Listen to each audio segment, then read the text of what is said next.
All right, y'all. See, I told y'all. I told y'all, man, a boy is not going to learn until he finds himself in trouble or his career is in jeopardy. And that's exactly what's going on right now, right? Now, Shannon Sharp himself came on television on FS1 Undisputed and warned Ja, cut it out.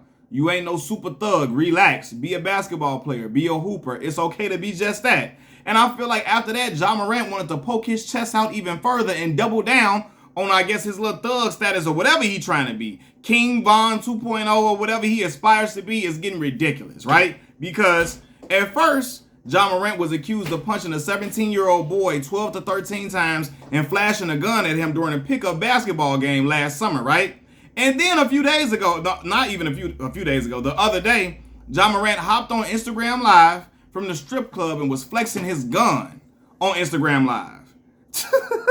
This, bro, I promise y'all, it sounds like an episode of the Boondocks. You cannot make this stuff up. And I told y'all where this was headed a while ago. This young man want to be a thug so bad, and I don't understand it. I said it once, I'll say it again. The streets have a hold on young black men so much they feel like in order to be validated as or stamped as official, to be stamped as authentic, they gotta have a street element or a street aura attached to them. That's some of the biggest bullshit you will ever hear in your life. Ja Morant, be a hooper. Be a hooper. That's all you need to be as a basketball player. You will be loved and celebrated for your talents and your gifts. You know, you're a face of a franchise. And a brother want to be out here, he want to be out here being King Von Jr., right? And see, the problem with this whole situation is, see, this is what happens when your father want to be your best friend and now he don't want to be your father. Seriously, we got to address the elephant in the room, all right? Because his father is getting out of it. Like, I'm looking at this like, come on, T Morant, T out here looking like he's a part of Ja's entourage. I'm seeing T at the game with the stunner shades on, dapping up Ja. And Ja keep on getting into foolish bullshit. And I'm looking like, now look, I promise y'all, there's nothing wrong with your father being able to enjoy the fruits of your labor. I want my father to be able to do the same thing. However, when you keep on acting outlandish, acting foolish, and your dad is just still sitting there smiling, spinning and grinning, smiling and shaking hands next to all the rappers, and you keep engaging in all this bullshit, like, now I'm looking like, what is your father talking to you about? What is he telling you?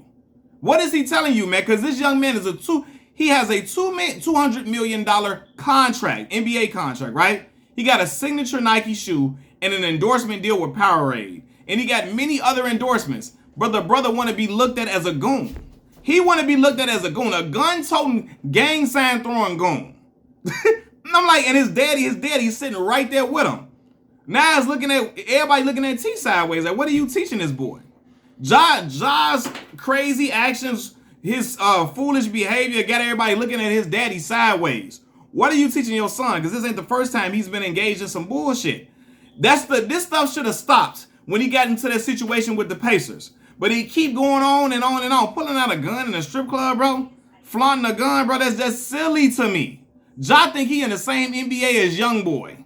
That's what he think going on, man. I've seen this story 1,000 times before, and I don't know why young black men got to feel like, in order to feel validated, they got to have a street aura, a street element attached to their name. T Morant need to take the damn stunner shades off and stop trying to be your son's fan. Because he looked like a fan of his son instead of being a father for real. Sit down with that boy and tell him, hey man, what are you doing? You gonna throw your whole damn life away? You got Ja got a daughter, right? You gonna throw all this shit away? You gonna let your daughter just be assed out? Not saying she'll be assed out, but again, you're gonna take away your wealth and your prominence, risk all of that in order to prove some shit to some dudes that don't even matter in life. T ain't doing none of that, it appears. T out there, he just as happy to be around Moneybagg Yo and Yo Gotti them. He just as happy as Ja to be around these individuals. It's like, bro, what the hell, man? Like, and this is what we need to know, because some people will say, well, Ja's a grown man now. It's hard to tell a grown man what to do. It's hard to tell a man what to do when he the one bringing in all the paper. He the one that's caked up. It's hard to tell a grown man what to do in that situation. Let me tell y'all something, man. Fathering never ends. I don't care how old somebody is, fathering never stops. No matter how much money your child makes, They can make more money than you. No matter how grown they get, they have their own family. Fathering never ends. I'm a father of 2 children now, a boy and a girl, right? My father did not stop being a father to me when I became a father, when I became grown and 21 and I moved out and got my own apartment and all this and all that. He ain't stopped being a father to me. He kept giving me advice. He kept telling me, hey, you know, what's best for me, what's best, what direction is best for me to go in, so on and so forth. So all of that, T can't do nothing. He grown now. T can't do nothing. T can't even do nothing with him. He grown. That's some bullshit. That is some bullshit. Because listen, say what you want about LeVar Ball. He not having none of these issues with any of his sons right now. And even after that situation with LiAngelo Ball, it ceased. It stopped. Right? So you can say whatever people wanted to demonize and villainize LeVar Ball. But you ain't never seen none of this with him. Right? You never seen none of this with his sons. His son stole the shades or whatever. After that, none of the sort. They ain't out here throwing up gang signs, toting guns, all on pictures and videos. You ain't hearing stories about them trying to act like they super hard. They ain't out here telling fans they got hollow tips for them and all that silly ass shit that Ja out here doing, man. Ja need a father, not a fan. And T is out here a fan of his son. That's why he's enabling all the bullshit he getting into. No, a father should never be an enabler. But that's what it appears was going on, man. And again, all the people out here making all the excuses for Ja Morant. I hear it all the way far and wide. Oh, he just a kid. He young.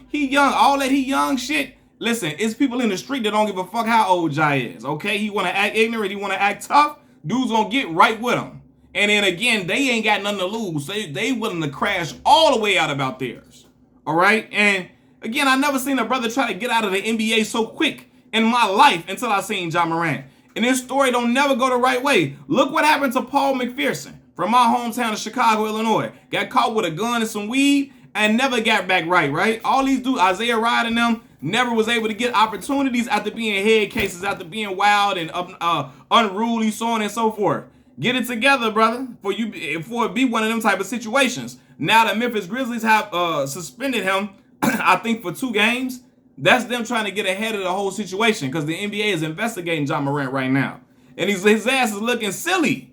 He looking silly, man. And again, people making all the excuses for Ja Morant, right? This is one of the biggest reasons why a lot of young black men in my city of Chicago, Illinois, continue a cycle of self-destructive behavior.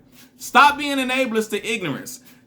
T. Morant, sit the boy down and tell him he needs to be a man, not a kid, all right? A man doesn't want to be something he's not while also jeopardizing the wealth of him and his family. You didn't work too hard to get it to, to get to a level of prominence to where your family can be in a situation of prosperity for the rest of your years and your kids' years and your kids' years after that if you play your cards right. And now you're going to trick yourself out your spot. Come on, fam.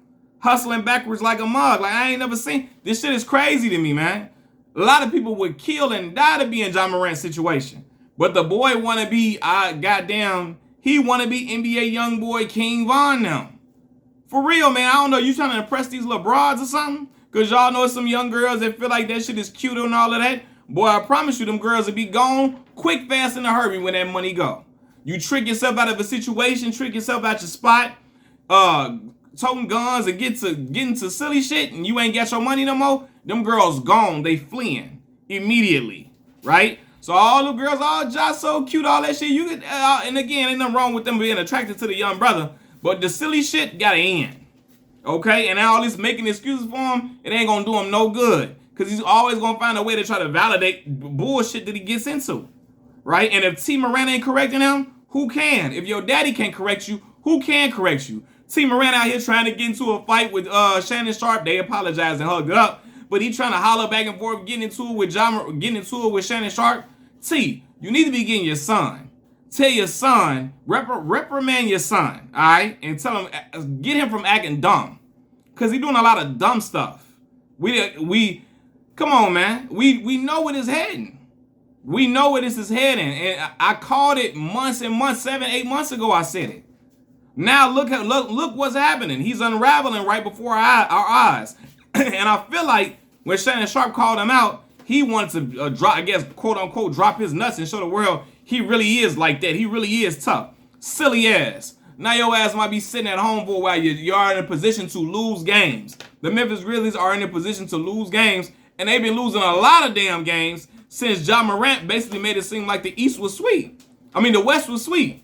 Since he been doing that, they've been losing a lot of damn games. Now they still in great position as far as seeding goes, but it's like, nah, bro, that momentum needs to carry over. And you sitting out games ain't gonna help your team's momentum at all. But shorty want to be a thug, like Pac say. That's what he want to do. And when you want to be a thug, you get into thug shit, right? You get arrested. You go to jail. You get shot at. Sometimes it ends in people's demise. Ask some of the biggest artists we've seen around. Some of these rap artists that he probably listened to on a regular. Hell, I just named Machiavelli the Don, right? I'm a big Tupac fan, right? As you can see in the name, my name is really not just Pac. It's because I was a big fan of Max B. He called himself Bigavelli. You know what I'm saying? I say Machiavelli. My nickname is Mac, so I put the Avelli at the end, Machiavelli. But nonetheless, man, I'm a fan of Pac. And I always say, even though I'm a fan of Pac, I gotta be a realist. Pac's being too emotional, being too unhinged, being too wild, led to his early demise. He started attaching himself with street thug shit, and he hanging around all them mob rules, and maybe got sucked into that gang life. And the shit went down here from there. Kept finding himself in situations, turmoil, so on and so forth. And look what happened, man. Ja Morant, sit your ass down, man. Your daddy needs to slap you in the back of your head, punch you in your chest a little bit. Because my father's 67 years old. If I was acting well, my daddy slapped the shit out of me. Said, boy, what the hell is wrong with you, boy? I done raised you way better than this. He ain't raised me to be trying to be something I'm not running around trying to be. Nah, bro.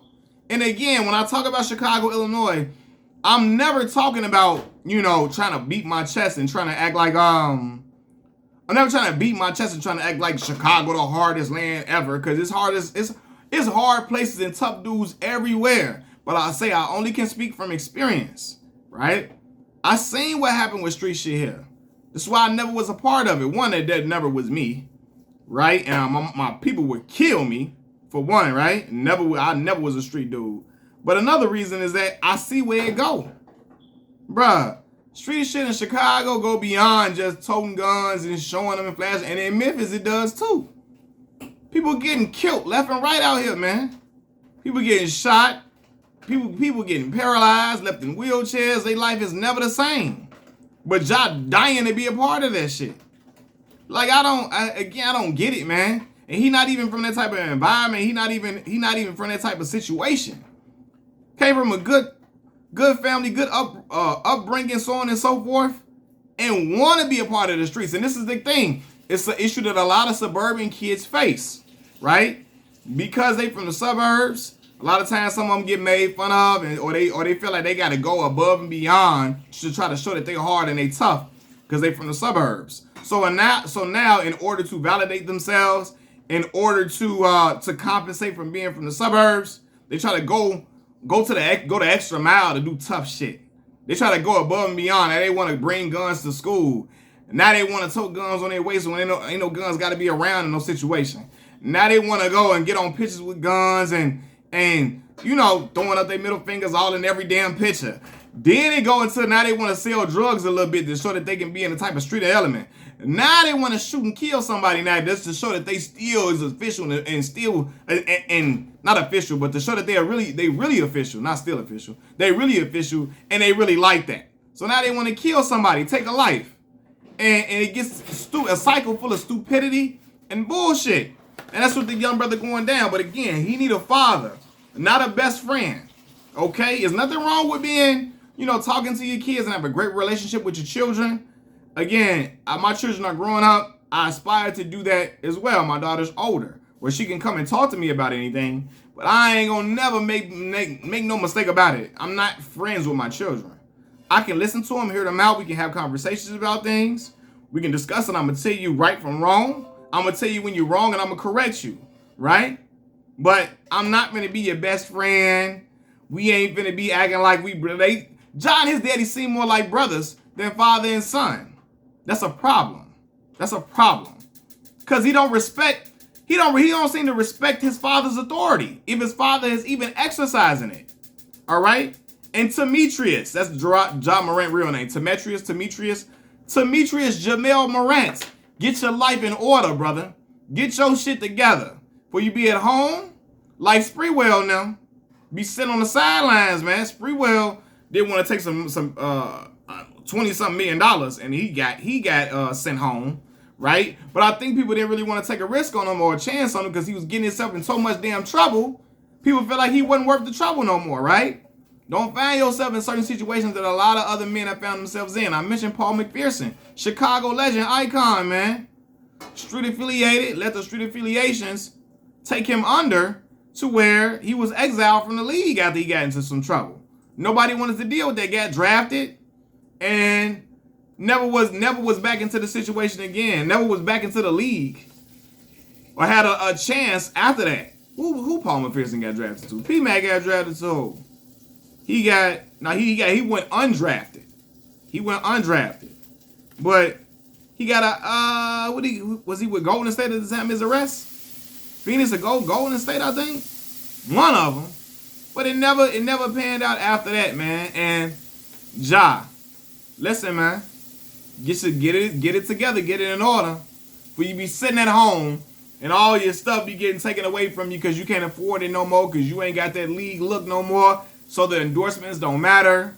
The Nike shoe contract don't matter. The Powerade endorsement don't matter at all. Because you ain't in the league no more, so nobody care about you.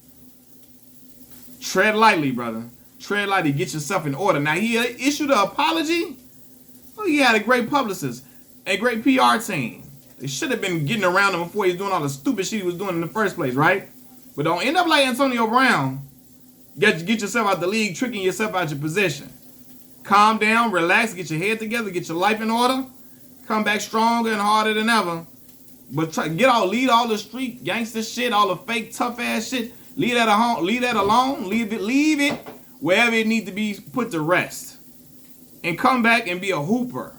LeBron James don't gotta act tough and beat their chest, right? Dudes that really been in the hood a lot, D Rose, Anthony Davis now, they don't gotta be around showing how tough they is, talking crazy, toting guns and all that, because they was really in the hood every day of their life. People don't even think Anthony Davis from the hood because they call him soft or whatever. Hey, he from the hoods of the hoods in Chicago. Was a smart kid, got great grades, carries himself extremely well, speaks well in interviews, gracious person. He ain't trying to be the biggest gangster on the block. And he grew up around a whole bunch of folks now. All right? D Rose did too. You know, Tim Hardaway, a lot of these dudes from Chicago, and a lot of these dudes from other hoods across America. Not just in Chicago. People came from tough hoods all across the United States of America and ain't trying to be that. Ja trying to be that, and he ain't even from that situation, man. The brother is Papa Doc from 8 Mile if I ain't never seen it. So relax, young brother. Get your head together. But his father, this is the problem. Hey, be a daddy, boy. Be a daddy, man. You got to be a daddy because you're looking like people looking at your parents and your fathering skills like, hey, man, this shit is looking shaky. It's looking suspect. It's looking fugazi in the light. You know, and it's looking like you want to just be around Moneybag Yo now. Come on, black man. Get it together. Ja Morant. And, T, sit your son down and have a serious talk. I'm out here. They ain't going to watch the videos. I don't know why I'm talking to them. But again, they need to get it in order. I'm out. Peace.